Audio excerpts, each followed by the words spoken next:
right, welcome back, everybody. I am Renata Del Carmen. I am so excited that you have pressed play today. If you have not been here before, I am Renata Del Carmen. As I said, I am an author, entrepreneur, lifestyle connoisseur, and coach. Last month, we were talking about being balanced and beautiful. And so this month, as we jump into fall, what else will we talk about other than love, particularly love after lockdown? Many of us are still battling in the pandemic, but that doesn't mean love is on pause. And so if you are in love on lockdown, this might be the episode you want to watch. If you weren't, this is still the episode you want to watch. I am excited to bring a few friends with me today, hailing from many different places and also many different points of view, as they are either single, married, looking for love, have found love under lockdown. And without further ado, I will introduce them to you. Hello, friends. Hello. Hi. Hello. Feel free to introduce yourselves. How you doing? My name is Chad Scott, life relationship coach. I focus on being an accountability partner, and I am single. Hi, my name is Cinnamon. I am a director of compliance in the financial sector. I'm married for 11 years. I've been with my husband for 18 years. We have 2 children, 25 and 15. My name is Inara. I am a 4th grade elementary school teacher, and I am single and unfortunately had to go through dating during a pandemic, which we are still in, by the way. So that is true. Clarify. Hello, folks. My name is Kel Spencer. I am a writer and an entrepreneur. I am a father of 2, and I've held the title of husband for 7 years now. Awesome. Hi, everyone. My name is Nancy Joseph, aka The Dynamic Doc. That is because I am a physician, specifically an allergist. That is my day job, but I am also the founder of The Dynamic Doc, which is a brand celebrating, promoting multidimensional health professionals. So I'm on everything, The Dynamic Doc, and my current relationship status is single. Awesome. Thank you guys so much for being here. I don't know if you guys know, but I am super excited to have this conversation. And as you all know, viewers, friends, I am single, but this is a topic that many people have asked that I discuss. And so I thought that I should bring in many perspectives to touch on many different topics. And so today we are going to jump right in and ask anybody's game, but what did love look like for you during the lockdown? Were you dating? What was it like? Was there conflict? Was it an opportunity to build your relationships? Let's go with Inara, because your intro was very interesting. I felt like all of it rise up again. It was wild. I actually need to add something to that. Not only did I attempt to date during the pandemic, but I had just gotten out of a relationship right before it hit. So just when you think you're going to be booed up during a pandemic, you are not. I will say that it was courageous. You got to be courageous to put yourself out there. But I found a lot of people who were basing, because everything went on the web. You can't meet a friend through a friend, house party. There's no opportunity to genuinely meet someone in person. So to go through a screen requires great photos and photos of every inch of you, and people need to see you and they want to FaceTime you, and you're just, just want to respect your privacy a bit. So it was just an eclectic mix of the needs of some men and women out there. I got offered a lot of swingers opportunities with different couples. And it's just interesting on the internet because it's all photos. It's all pictures of your body. It's all pictures of just you. And they think they have a chance with you just based off that. And then you also don't know if they're real. That's another one. But I did not meet up with anybody. A lot of it went as far as FaceTiming, and that was about it. And you'd be surprised how many people are not willing to get a COVID test so that they can meet you. Interesting. So, did you met someone during the pandemic, or?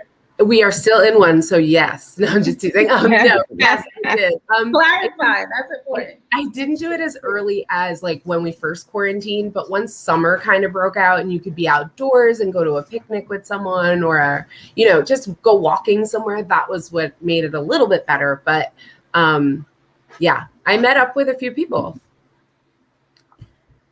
It was interesting, but yeah. And we'll dive more into what that was like, because I think some of the key things that you named, like the health and safety protocol for meeting someone in the middle of trying to protect your own health and health of your loved ones and those you come in contact with. It was awkward, I think. I didn't do it.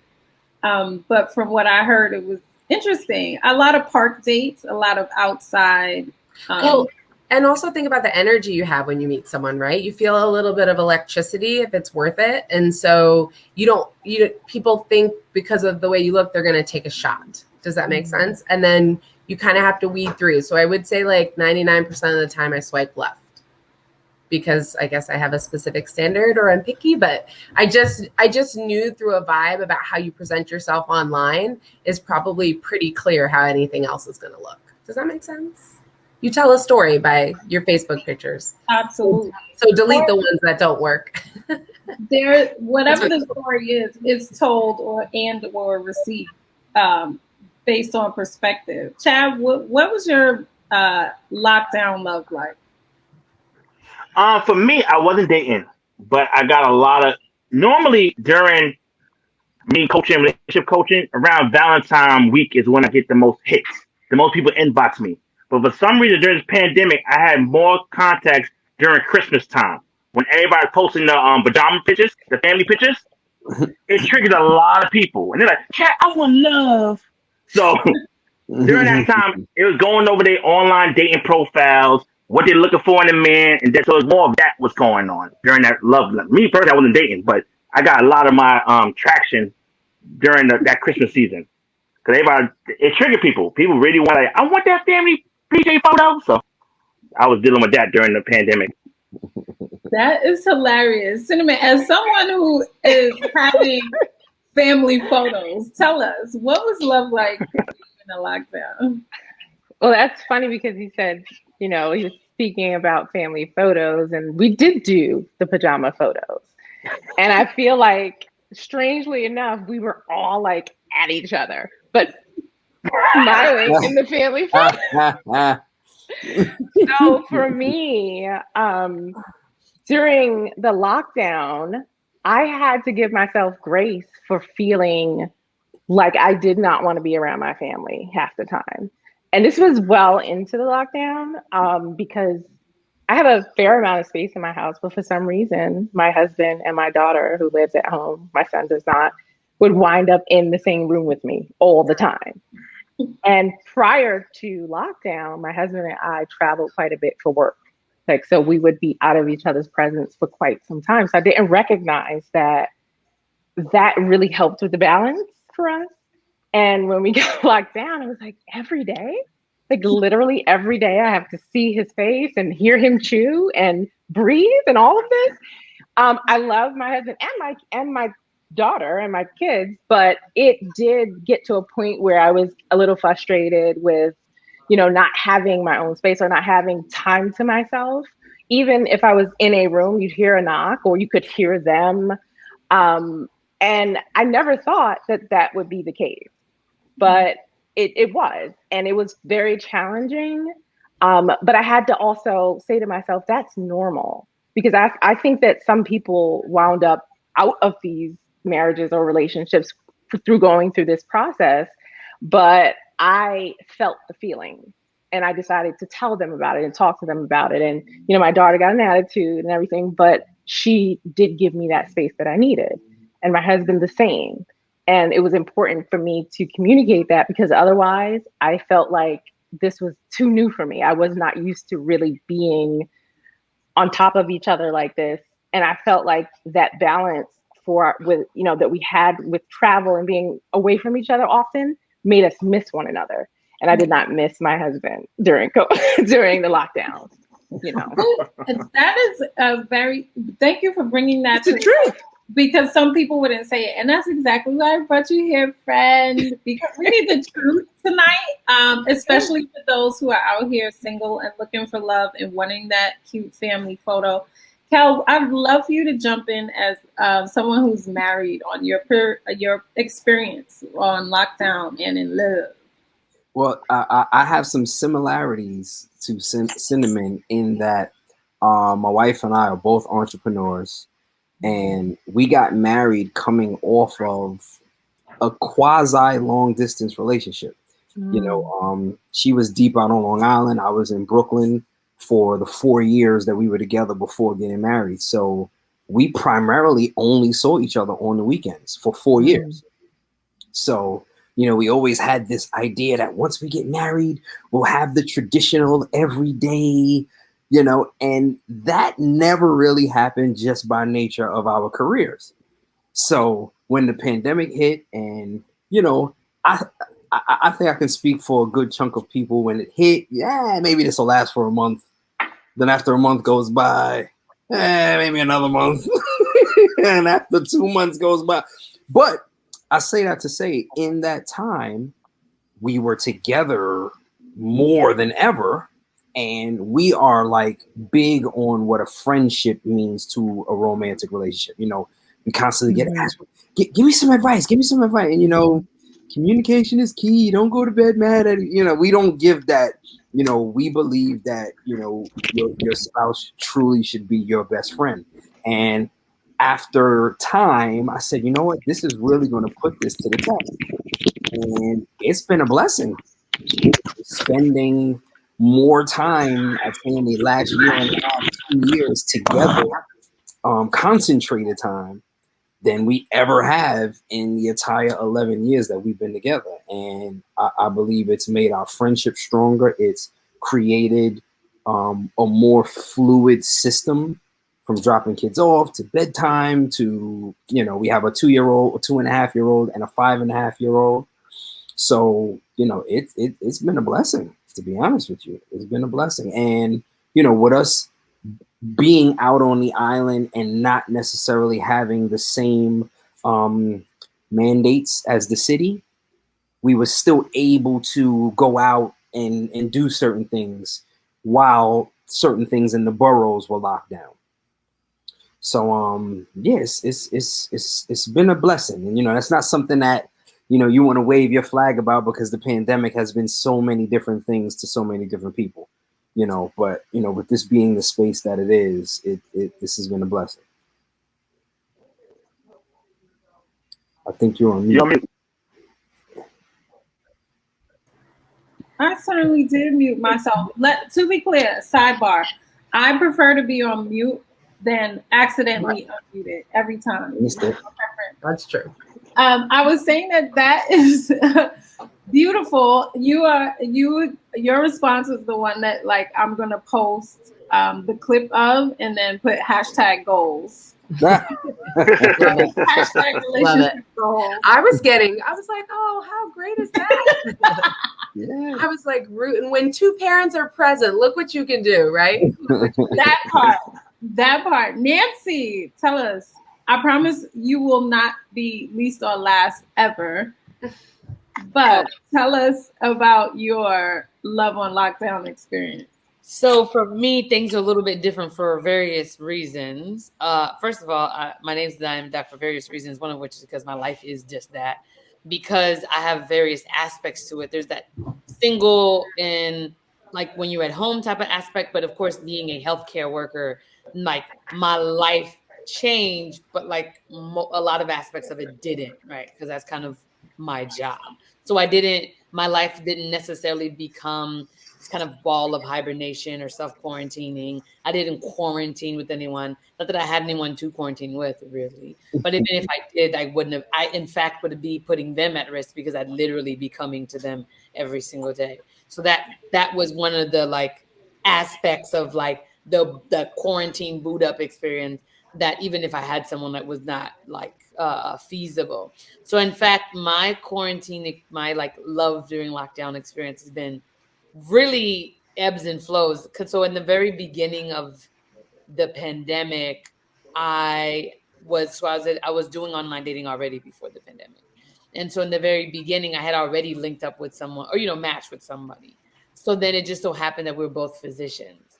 And so we liked each other and wanted to meet up. But literally when we wanted to do that, it was when he was having so many of his patients that were positive, that were coming up positive. Of course, he was wearing his personal protection, but that was happening. And then, of course, I didn't have an N95 at the time because, again, we were trying to get enough for healthcare workers because, again, I'm not an emergency room doc, right? So the first batch of N95s don't come to me. And in fact, I had to buy one, like a batch in Amazon, but any physician knows that N95s are fitted. They are not one size fit all. So therefore I couldn't, like, just buying it was like, okay, but certainly not adequate. So to that end, we wanted to see each other to kind of like do that thing that Inara talked about, like, hey, let's meet each other. We have a great connection. Let's do that to kind of like take it to the next step. But we actually could not do that because in one of my clinics, well, those my clinics, it's not like there's like an abundance and a large amount of allergists in general. So what that means is, if I get sick, things shut down and then I'm gone. But what that means is, of course, the nurses, then what doctor are they working with at the time, so there's more at stake than just like, obviously my health, but for sure livelihood as well. So that's that I had to think about. And of course, like, who wants to get someone sick? You didn't have to worry about that. So we like toured with the idea of like staying in the car and just being like, let's just sandwich your picture. But then like chose not to, and then ultimately what chose to, or part ways, like become friends, but then like drifted apart type situation. So that happened a number of times during the pandemic. And kind of, you meet at the very beginning for 6 months of the pandemic. We didn't know what to do, what to expect, how to function within the pandemic. And again, with me, so as a physician, I live in Massachusetts, practice in Massachusetts. My family is not there. My village, which is my close friends, are not in Massachusetts. So the biggest issue / hurdle for me, whether it's love romantically or love as in people you love, the biggest part was not able to receive love physically, right? Because I'm used to, people who know me know I'm in Massachusetts, but my heart's in New York. I'm gone all the time. Like before the pandemic, every month I was like, where on earth is Nancy? I was gone. Like Carmen San Diego. I was like, every time. But then the pandemic hit and there are things that I like sat down for the first time in a long time. And then what I realized too, there's a lot of stimulation I get from my friends regularly when I see them and we meet up for a brunch or we meet up for dinners, or we have this thing called dessert club where we go to different places and like try desserts. Those types of things, those things nurture me because again, even they're like my chosen family, right? Because I have my nuclear family somewhere else, also not in Massachusetts. So all that nurturing, though I'm a big words of affirmation person, I need that like, interaction, nurturing and things. And I didn't have that. So I found myself getting very homesick or like loved one sick, if you will. So that played a part. And that was like that aspect of love, right? And then there's an aspect, because we talk about love, we must be nurtured as individuals in order to be able to both receive and give love in a relationship setting in a traditional sense. So then that first 6 months of the pandemic was very difficult. And also, let's not forget the double public, health crises of the peaks and valleys of racism. Well, there's no valleys really, just peaks of racism, and then the pandemic of the public health. So all of that put together without my support system or stimulation like I need made just like living amongst pandemic a very difficult thing, especially as a Black person, as a Black female, and like, everything that comes with being Black in America, the blues of the rhythm, if you will. So that was that. So after I think I made a decision to go home, which my nuclear family's in Nashville, but like obviously like I could only hug them, kind of, maybe had my mask on the whole time. So that helped. And that helped me kind of be like, okay, well, how can I make this dating thing work? So so I went on a few dates, but I did, you had your mask on the whole time. And, of course, if you eating, it's different. But, you have your mask on and we were able to date. And then now online dating apps started asking what you were comfortable doing, you know, um, long distance or, distance dating, just virtual, close but with a mask, that type of thing. So I did in person, but I did a lot of virtual. And then there's groups that I'm part of, like Facebook groups. So they did like Zoom meetups in the very beginning. So that was great because ain't nobody had nothing else to do. So like we were like, oh, there's that many people in this group. Where you been? What? Oh, he's cute. Oh, he's real. So I actually ended up linking up with someone that way. Someone like hit me up after one of the Zooms and was like, hey, how you doing? So we talked for a while. Obviously, I'm still single, so ultimately decided not to proceed with the relationship. Well, there are like two things that have been really popular amongst our conversation so far, and that is online dating and like this need for love and affection and nurturing in a time where most people would have identified themselves as perhaps lonely. And I am a person who is alone, but I am not lonely. And so, Chad, what makes me think about people being lonely initially was Chad's description of like how where the peaks were in dating apps, and holidays easily can make you feel lonely, right? So is that a thing? Like when you feel like that, should you be seeking partnership? This is anyone's game. Should you be seeking? Listen, let me tell you, I have a lot of isms. Let me listen. Let me gather myself before I jump. Renata knows I can have word, but let me say something. But anyways, so what I say is there's two different things, right? Some people are ready for companionship, but not relationship, right? Mm-hmm. So in isolation, something like the pandemic, you have to be very self-aware and try to figure about your needs, because otherwise you'll seek that answer from other sources and other people and just end up being confused and lost. And then you'll get out of the pandemic like, oh, I'm glad we're out of that. And you would have wasted valuable alone time. Mm-hmm. But a lot of people want companionship, right? We all see the Hallmark Channel, the Hallmark movies, the Lifetime movies. We want to hold hands, build gingerbread houses, and walk through the lights and say, oh, how pretty it is, right? But then when hot girl summer comes, we don't want to be bothered. So there's that. But that you just want companionship, right? Because you don't necessarily want like the work and the longevity that comes with it, but you want somebody to do stuff with. But then there's a relationship, and that's a multidimensional like beast that kind of morphs into whatever it does, and you have to be willing to put in the time, work, and like self-work and whatever. So if you're like, my emotions can't take that I'm not there, but I want somebody there, then let's not confuse relationship with companionship, because all of us want our relationship that is to go from like whatever we are to go like hashtag goals, but we're not really ready for a relationship. We really just want somebody to look cute with. Well, now, Chad, you are Cinnamon. I think you're on mute. Really quick, Chad, I want you to jump in here as a relationship coach and someone who is coaching women through into engagement. I see the posts. I see the rings. Are you advising them to seek out partnership when they are feeling lonely? Yeah. So, like you said, you have to be mindful of where you at, right? So you're coming from a place of lack, whether it's loneliness, depression, whatever it is, you're gonna make poor choices, right? So the first thing I'll normally do in those situations when the pajama pictures hit and people inbox me like, Chad, I'm lonely, I want to find a man. I'm like, listen, take a deep breath. First of all, understand that this is just a picture. Like Cinnamon said, they was arguing before the picture and they smiled.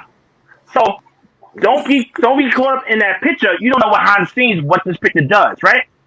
So now you have to understand what I normally do is see where they at self-esteem at, where their self-esteem's at, before we start talking about dating and loving and finding somebody. So yeah, I never recommend that. Make sure you want a relationship because you want one, and not because of desperateness or trying to beat the clock or the pandemic. You wanted somebody to have sex with.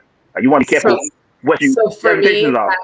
That's exactly what it was, the latter of what he said. Like, I have a dog, so I had companionship and a bud to like walk with and kind of talk to. How are you doing today? I'm doing great. Okay. But I was looking for something specific that was, I'm sure of myself. I know what I want. I know who I am. And that is why quickly when I'm on a date, I already know if it's not going to work or not. I'm fully aware of what I need on their part. And that's the point of like getting to know you, like Nancy said, even if it's just waving and talking from across a car, but you're getting to know that person better and better. And then throughout levels of that, you then can find your way about what you know you want and what you don't want. I would say that comes with age, experience, that comes with variety and having dated multiple people, different types of people as well. So for me, it was about not settling, and I won't, because I do think that there is the right person out there for me who does want a relationship, who wants to put in the work, who wants to be supportive, like Kel's having, with like just being on a vibe and a dynamic that works between the two of you to care for their family, your home, your businesses, all of that matters, right? So for me, it was loneliness because my family's far. But at the same time, it was wanting to try to get into a relationship when there was too many obstacles in the way. So I had to stop controlling that and let go of it. Because the guy I am currently seeing, I met him at Marshall's. So it happened through online dating, and he was respectful, and we've been on a few dates, and it's been really great. But that's what I meant by like, you need that little zap of energy that will kind of let you know whether you would love to have him take you out to dinner or something versus, you know what, I'm kind of working on me, right? Like Chad's saying, I'm going through something. And so I know better than to say yes just because the opportunity has arose. I so agree with all of you actually thus far. And I truly believe there's a huge distinction between physical loneliness and emotional loneliness. Yeah. Having been with my husband for almost 20 years. In fact, Renata did introduce me to my husband. And I am quite fascinated with online dating because I've never had that experience. So when I hear these stories, I'm quite fascinated with them. But this distinction I'm referring to is, well, for example, my husband and I have two different love languages. I need, like Nancy, I like words of affirmation. I also am more of a communicator, and I need to understand and be understood. My husband is physical touch, so we just do not speak that language. So on many occasions through 2 decades, I have had situations where I feel lonely within the marriage. And I have had to work on how to communicate in his language and teach him how to do the same for mine. And not even teach him, but help him to understand what I need. Even though he's not a great communicator, I have to help him provide that to me because this is the work, right? Like, he doesn't communicate that way. I'm not a huge touchy-feely person, but I had to now speak in his language so that he's not lonely, feeling like I'm not feeding him, and that I'm not lonely because he doesn't know what to say or how to say it to me. So it's really like drawing these maps throughout the relationship and guiding each other towards one another so that you can meet in a place that is successful. We actually had this very cute thing we did during the lockdown where we made a mailbox out of a shoebox. And I knew that I would go to my husband and talk to him about things, and he would kind of say, let me think about that. Or because he likes to take his time and respond. He's not a quick responder. I process a little differently than he does. So I'm like, I'm ready for the answers because I've already thought about it, because these are not new things. We've been together for a very long time. And I respect that about him, and he really does do that well. And I learned from him over the years to do that better. So the box that we made was a mailbox where we could share. We literally would write notes, put them in envelopes, seal them, and put them in the box, and then respond. And we would do that for weeks at a time. And it became this safe space for us because I didn't have to have the answer immediately, but I would go check the mailbox all the time. So it was like this real cute way of designating a place for us to connect. So they put the answers in the mailbox? He would put the answers? Yeah, whatever you want. And my daughter was included as well. So she would be upset with me. She'd get to write that down, put it in the box. And, you know, I could suggestion box. I love it. Yeah, it was awesome. I like that. Answers from questions? Pardon? Did you separate answers from questions somehow in the mailbox? Sometimes it was free flowing. You could choose to answer, you can choose not to answer. It could just be, I really like the way you look this morning. It could just be, you know, it was just this place where you connected. And that didn't mean that we didn't speak to one another at all. But this was a place where maybe you did it. You can't look me in the eye and say that, you know, where my daughter is like frustrated, but she can't say what she wants to say. She would say it in that box. And I would respond to her, or with me and my husband, the same. We would respond to one another, but it felt so comfortable because I wouldn't read it and then run and say, why would you say that? Or why would you, you know, I would respond thoughtfully and very, you know, specifically based on what his need was, not how I felt about it, which is a huge difference. So it allowed that space. So while I have the married folks' attention, because all of this is hashtag relationship goals, we have spoken a lot about online dating. So I feel like we are clear that there's a technique, especially in lockdown, there is a technique on how to meet, when to meet. So many added features. That group Zoom that Nancy mentioned, new to me. I'd not ever heard of that. I'd heard of people trying to do speed dating via Zoom, but it wasn't something I thought I would be interested in. So that is interesting as well. But I did that too, actually. I need you back, Nancy. I need you back to hear about all of this. Married folk. And anyone is here to chime in on this, but particularly married folk. I would love your perspective on this topic of conversation. It is an Instagram post that has been circulating over the past 2 weeks pertaining to or coming from a married woman inquiring on how to support her husband through this very trying time in his life. And so I'm going to read the information, and then anyone who would like to jump in, it's all yours. So it's entitled, "My Husband is Mourning His Dead Mistress." 3 months ago, the woman who was having an affair with my husband died suddenly from an accident. I found out about the affair only 2 days after her funeral. I thought she was simply a coworker, and I was wondering why my husband was so disturbed and emotional. He quit his job, saying it was too traumatic to go to work. She was in the early weeks of pregnancy when she died, and my husband doesn't know whether he or her husband was the father. So on top of everything, he's also grieving for a baby, which may or may not even be his. I find it extremely difficult to be emotionally supportive when he wakes up at 3 a.m. crying and trembling. Yet I don't have the heart to yell at him like I want to. He says she's dead, and so there's no reason for me to be jealous or threatened, and asks for my understanding as he grieves. We've barely talked these last weeks because I don't know how to respond to my husband when he cries and says he misses her and wishes she were here. Then also how much he loves me and that he never intended to leave me. I asked him to visit a marriage therapist together, and he says he's not ready to work on our marriage and thinks he needs to see a grief therapist instead.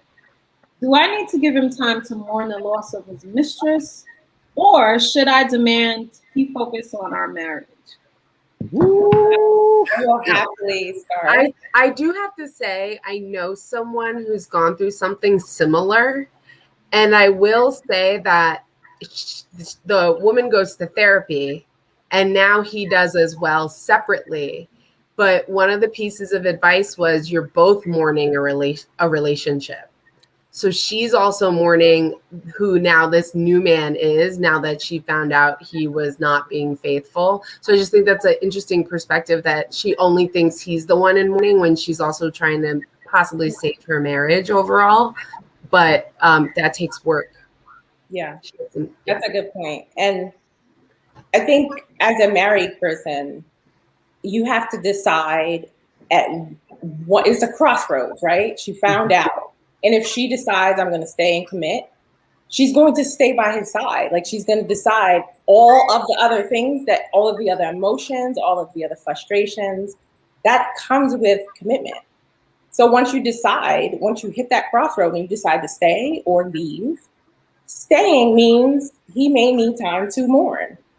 He did this thing. He messed up. He created this other life. He had a situation, absolutely. But as a married person, it doesn't always feel amazing. And the mistakes that your partner will or will not make affect you in a way. But commitment means you're deciding to stick with them, or you can leave. It's a decision. But when you do commit to staying, you commit all the way. And I feel like it was impressive to even hear her say, I mean, I personally wouldn't be publicly saying, I wouldn't do that. I'd be on my knees praying. But I think that it's commendable if she decided to stay, to stick by his side regardless, and to support him through what he's going through. I'll piggyback what Cinnamon said. I think it's commendable that it didn't end with should I leave or should I stay. Mm-hmm. Like she indirectly said, I'm going to stay. I'm going to stay, right? How do I stay? Right. So in her making that decision to stay, pretty much 2 points I want to bring up. One I brought up earlier was the friendship. I think one of the most paradigm shifting conversations I've had with my wife was a few years ago. I can't remember what the topic was, but she said, I'm asking you not as your wife, I'm asking you as your friend. And that was like mind blowing. Yeah. The fact that you can detach the two, that's ill. Mm-hmm. So, with being able to detach, if this was my friend going through this, how would I deal with this? That's not the easiest thing in the world to do. Clearly not under those circumstances. But if you have it in you to do something like that, I think if and when you guys get through that, it'll rebuild your relationship to the strongest that it's ever been. That's one. Two, love is the definition of love gets so misconstrued. Although there are emotions that accompany love, love in and of itself is a choice, right? Because if love was an emotion, you'd always feel it. She doesn't feel love for him right now, but she does love him. Mm-hmm. So it's the choice and the commitment that is the love. And then there are emotions that accompany it. So the emotions that accompany my love for my grandmother are not the same as the emotions that accompany my love for my wife. They're different emotions, but it's that choice to give of self at the expense of self and commit to giving of self at the expense of self. That is love, and the opposite of love is not hate. The opposite of love is lust. It's giving or at the expense of someone else. I want to give to myself. That's lust. So love is giving of oneself at the expense of self and being committed to that, even when it doesn't feel lovey-dovey.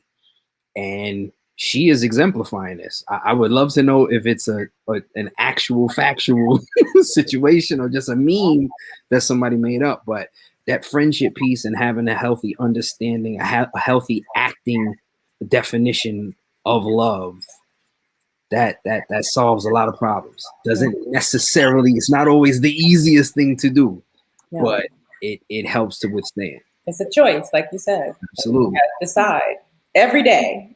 Every day. And I'll also say liking your partner might be more important than loving your partner.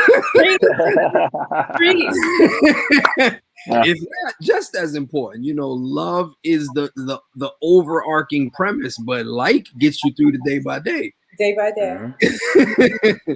I say that about my family. I love you guys. I don't have to like you all the time, so that's how I feel about them sometimes. Right. But even that, I love you, but I don't like you right now. Yeah. So what exactly does that mean? That's if you the reality. love right now, then how do you love me? Because it's not a feeling. That's right. It's a So, choice, Commitment. Cal, I'm inspired by your thought on love and how important and dynamic it is, right? About 2 days ago, I was reminded that love is patient, but also that love holds no record of wrong. And so in this scenario, although my single self was like, I'm sorry, he's mourning who? Right. I'm sorry, he quit what? Right. I'm sorry, he's not interested in repairing this. And so I was like, what? It's one thing, like, if this happens, and for me as a wife to say, okay, he cheated, I love him, I want to work on our relationship. So let's work on it. And then all of these additional things are added to working on it, that I just agreed to work on it. But if working on it means now there's one less income in the household, I have to wait. How long are we waiting for you to grieve before we get to the marriage counseling part? That is how it works. And she made it very clear that he told her he loves her. He made a mistake. He said that. And that's clarifying for someone who loves another person. And I agree with you. I don't know that it's that easy to just say, give me a time frame. Mm-hmm. You know, if you love someone, it's kind of like, I don't know.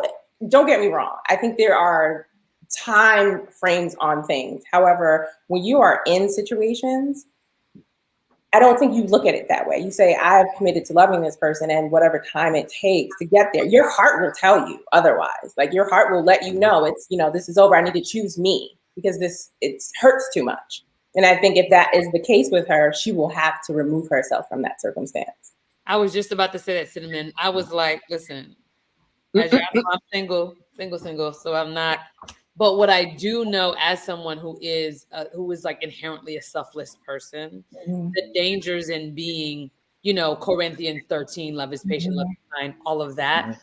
Yes, it's difficult, but also, like, you cannot pour from an empty cup, which is also right. So I think the very first step is because a lot of times we want to do the altruistic thing, we want to do the thing, but our capability at that time, in that crossroad, at that emotional phase is not possible or not feasible at that time. So then your job is to figure out what is necessary in order for my cup to be filled again.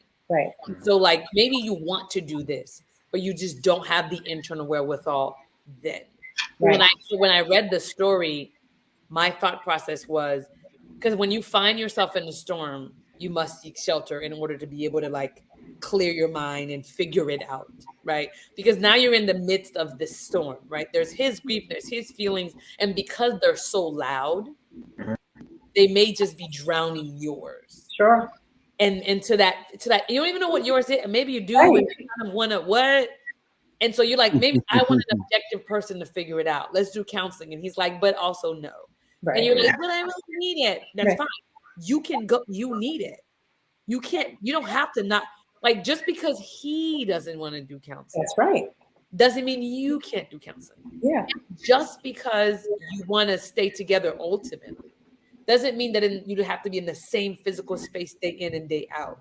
You do not have to keep being in the storm in order to figure out how to weather it, right? Like, you can kind of seek shelter for a little bit, clear your mind, figure it out, and then go. Because sometimes we're in such an emotional storm that we're more reacting. I like to tell my patients, I like to be proactive, not reactive. And so if you're in a phase where you're like, you're empty, now you're more reacting, you want to save your marriage, that's fine. But, like, if you're empty, then what are y'all both, I don't know that really, like, productive. So it's like, okay, well, maybe remove yourself for a little while, clear your mind. I'm not saying get a lawyer, get divorce papers, or whatever. That's your prerogative. Everybody's threshold is different. Everybody's love capacity is different, no matter what stage that you're in. And then, but like remove your, if you're going to Twitter, right? If you're asking the universe, if you're asking the dark web for advice, let me say something. If you were asking the Twitter webs, what you should do about your marriage. Right. Twitter webs. You're Take right. time. Yeah. And the problem is sometimes taking time is scarier than staying in it. Yeah. Because because the unknown. My friend who's a psychiatrist calls it the forest, right? Mhm. You don't know what you're gonna find. You just know it could be dark, it could be rainy, it could be whatever. You don't know what you're gonna find. But the point is, you must go through it.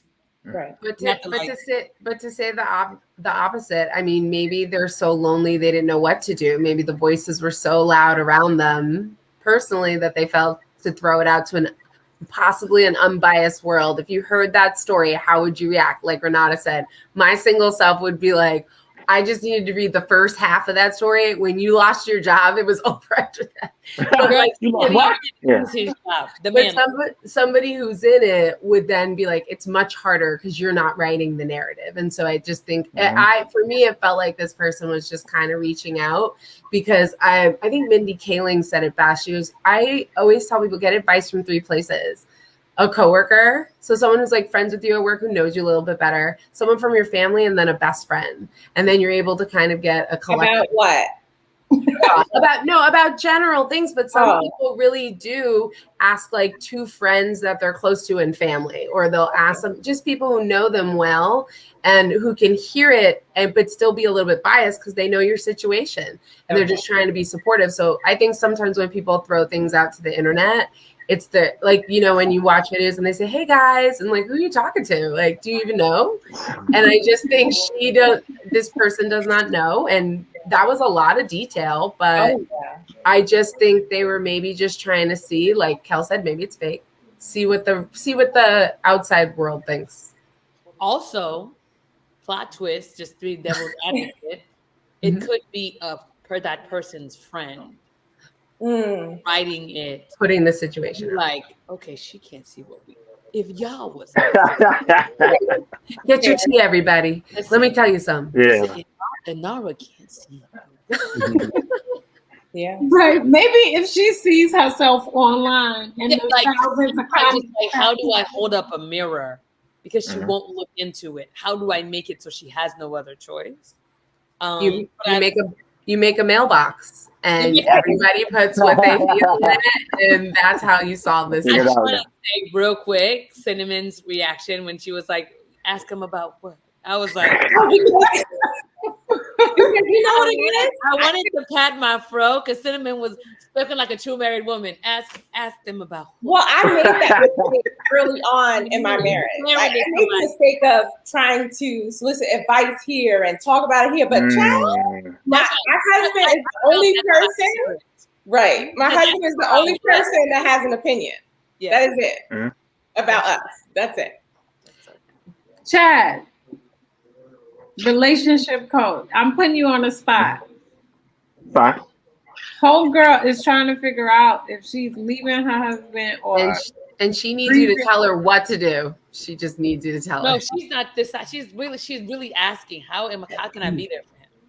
Yeah, so she decides. What happens a lot of times when it comes to coaching or therapy, we don't tell you what to do. Right. We ask you questions and you have to figure out how do you want to navigate it and then I provide support, right? So in this situation, like you said, she wanted to stay. But she wanted to be on the same page. Like, listen, we both need to be focused on our marriage right now. He like, look, I'm grieving. She could have been my soulmate right now. Let me figure this out first before I figure out you. But like you said, I think the best thing is that I think she want to do it as a front, like me and you, husband and wife, but she had to individually go to therapy and try to figure out and unpack some things and figure out what does she really want. Is she trying to say was the marriage even good to start with, or you were just going through the motions because, you know, there was a reason why he cheated. You know, like, it's just little things where you need to take time for yourself first, figure it out why he's still trying to go on his path, but you waiting for him, you're going to be more frustrated. Like, come on, we need to save this marriage. He's like, I'm still grieving. Like, what to tell you? But you want to save this marriage, she's going to have to do the work. That's all. So it's complicated, though. It's a different dance. Oh, it's complicated. And I think, Nancy, you made a very good point. Holding up a mirror to be introspective about the part you played in every circumstance when you're in a relationship is very important. Because she may at some point understand that she may have been lacking in the marriage, and this happened because I'm not saying she should blame herself, not at all. No, But holding up a mirror and taking accountability sometimes is hard when the other person has done you wrong, but you don't know what type of triggers have happened, when this started, or what have you. And it's like you said, Chad, it's complicated. It's very complicated.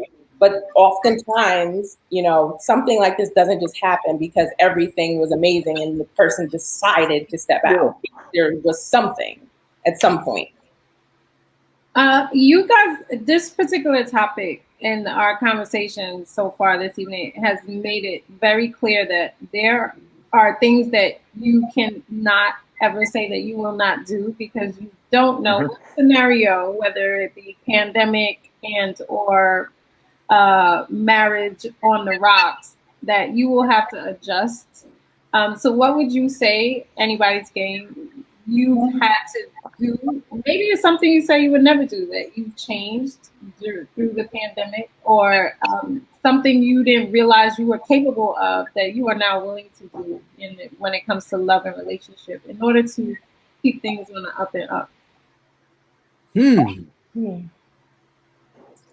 The biggest thing you've had to change. I think I just learned something short and sweet. I learned that I can't go backwards. So I think maybe it's just about thinking about what I bring to a relationship as much as what they're willing to bring to a relationship, or even a companionship or a friendship, however it might start, how much time and space they want to make for you. It determines how far something is going to go. So for me, it's just about, I can't go backwards where I'm trying to do personal goals. If our goals and chapters don't come close to aligning, and they don't have to align exactly, then it's going to be much more work. And I often think, and this may be a little bit shallow to say, but at my age, I feel like I know better. So, I mean, it's again, looking at your job, who you are as a business, who are you going to be as a business partner, a best friend, who are you going to be as a boyfriend, who are you going to be as a lover, who you're going to be as a girlfriend. It just depends on like what you can bring to the table. And you kind of have your table already set the older you get. So if you're going to come sit, I hope you like the decor and the choice of food, because this is what we're having. I actually have a counter experience to that. I think it's because I came in the game relatively strict in my mind as to what I wanted. And I don't know that it was on purpose, right? Because a lot of times people have, I think as a lot of us are visionaries or leaders or whatever, and the part of being a visionary is having a vision. And sometimes our vision is so whatever that it is, that there's not too much space for the weaving in and out of both life and people, both of which are kind of do whatever they want to do. So I think going through the pandemic allowed me to see different perspectives that people bring, whether it is their perspective on life, whether it's their perspective on spirituality, their perspective on career, their perspective on what, what power couple means, because we're now more on Instagram more, and we're like, well, maybe my definition wasn't what it was before. What does it mean to be healthy? I think that definition has been challenged by the pandemic itself, whether it's mentally healthy or spiritually healthy. What the world is that, and what does that look like in terms of a partner? What I thought I wanted that helped nurture me, it maybe is not that. And, it helped me. I definitely think there's things that I didn't think that I could gel with in terms of like perspective that I now do. Because I think I'm a little bit more open-minded than before, like, oh, okay. I guess you could see it that way. And I think really the flip side of that, I'm also a little bit more nonsense. Just like Inara, like when you're swiping, you're just like, he's not. Okay. He's not trying to, no. Wait a minute. What is that picture? Okay. Next. What did you say, Inara? You're on mute. I'm sorry. I just said it's exhausting. That's all. It's just, I think you have to take some breaks from it and realign, like you're saying, Nancy, like rethink about what am I willing to let go now and just like let it be and not worry about it. So sounds like marriage. Yeah, exactly. Right. That's exactly how I approach things. But also you have to look into yourself, right? Because sometimes we come into life with preferences from why do you even, Yeah. Why do you even want that? Or even have that preference? Like, it's because grandma told you, grandma has always told you, you better, this is the type of man you should, is that, and then you've kind of grew up, that's what you wanted. Or do you have that belief because you inherited that belief? Or do you have that belief because your development or evolution of self has led to that core being part of you, who you are? Right. Or society. Yeah, it's just making you think you think you know what you need, and your parents think they know what you need, and you're just trying to navigate companionship, or maybe you're navigating how powerful you look as a couple standing next to each other, like you said, when you see it online. So we can't base that off looks, and guess what? Online dating is completely basing it on looks. I look great on your arm, so I think I have a shot.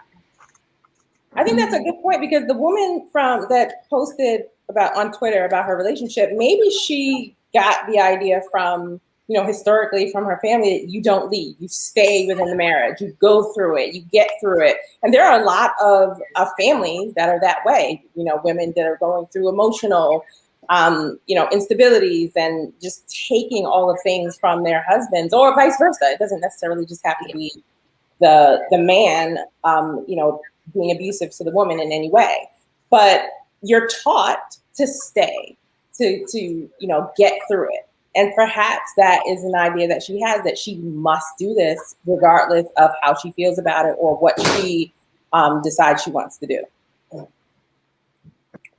I think my biggest adjustment / light bulb moment has been what provider means.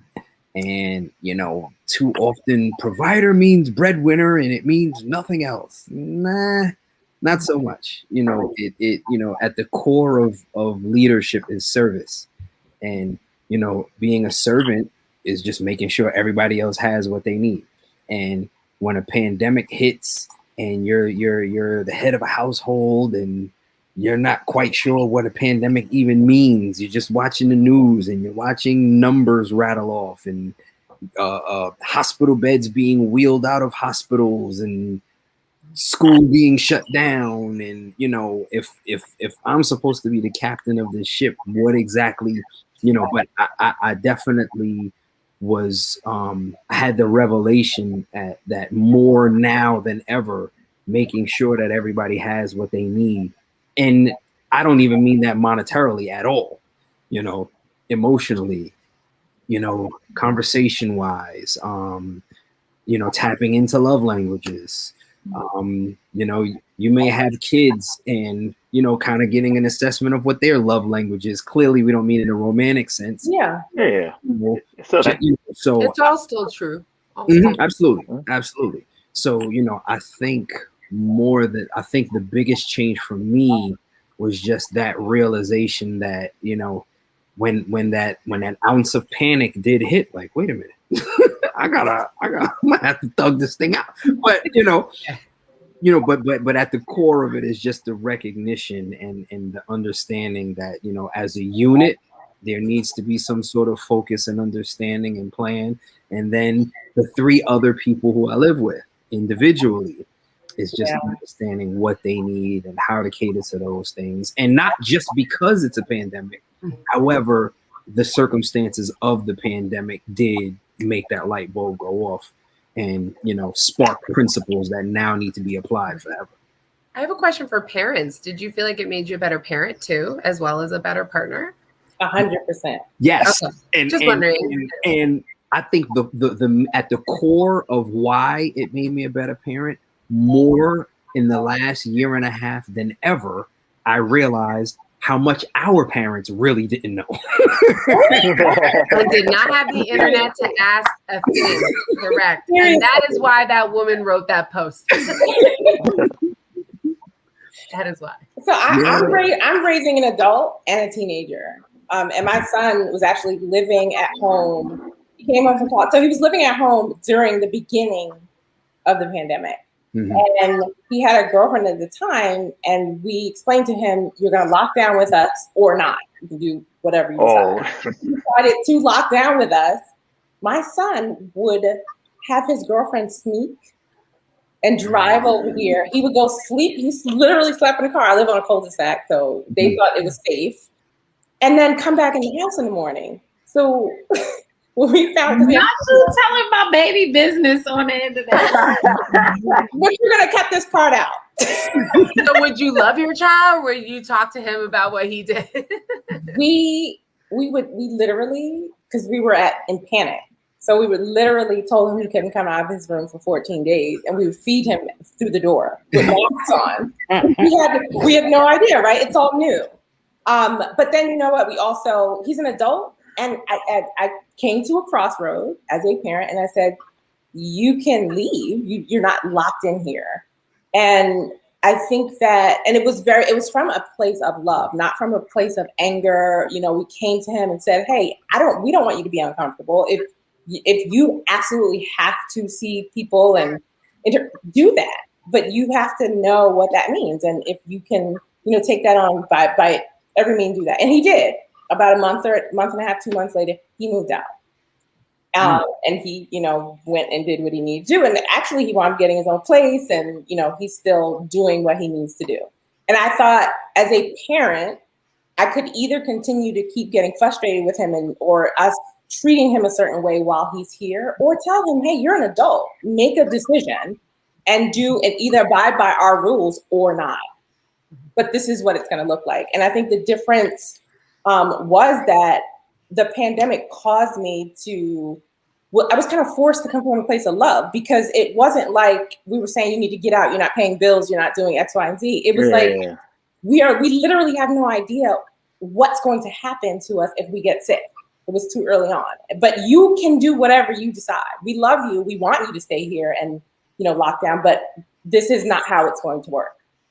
And then was the contrast of my daughter, who's 15, and she actually had a friend who committed suicide. It wasn't a very close friend of hers, but someone she knew from school in the pandemic. And she was like freaking out. And it wasn't because of the pandemic, but it was because I guess the solitude she was going through, she didn't have any friends, and she was being slightly bullied online. And so I'm dealing with her and this perspective of getting all her information from online, from friends, so I'm like parenting from this place also, which is like a totally different perspective that our parents came from. Like, I did not have these conversations with my parents. I didn't talk about bullying or, all of these norms today about living your life in public, which is a huge thing. And actually that I learned in the pandemic as a parent to really discuss with my daughter about living her life out loud. Yeah. We have touched on a lot of topics, and all under the same language of love. I am so grateful to all of you for joining us this evening. I hope you come back, because this is not the final conversation, but for tonight, we will have to say bye-bye. But before we go, I will give you all the opportunity, if you would like, to tell everyone where to find you, where you'll be, and anything else you'd like for them to know. Anara. Oh, you want me to go first? Absolutely. Don't come find me. I'll be on the next panel. If you want to see me, you got to come back onto this channel. And I love you. But do not look for me. I'll be over there. And it was nice to meet everybody. Marshalls. I'll be at Marshalls. I'll be a Marshall. They about to have to cut me a check. I hear good things happen there. All right. Yeah. Good people at Marshalls. My Instagram and all my social media is Chad Scott here. And that's where you can find me at. And what I would leave this with being mindful. And I think what I learned a lot with this whole pandemic, it's about understanding your bandwidth. But the biggest thing I tell people is about advocating for yourself. And I saw that during men and women, and a lot about men. A lot of men wasn't really advocating what they need and want. And then when it was in lockdown, it was a lot of miscommunication, misdirections, because nobody really talked about these moments, because I try to distract people. So yeah, it was definitely a good opportunity to see people tuned in and see what they're looking for, and really being honest and transparent what they're looking for. Awesome. Kel. You can find me at Kel Spencer, KELSPENCER. KelSpencer.com is my website. All of my social media is at Kel Spencer. And I'm around. Awesome. He goes to TJ Maxx. He doesn't go.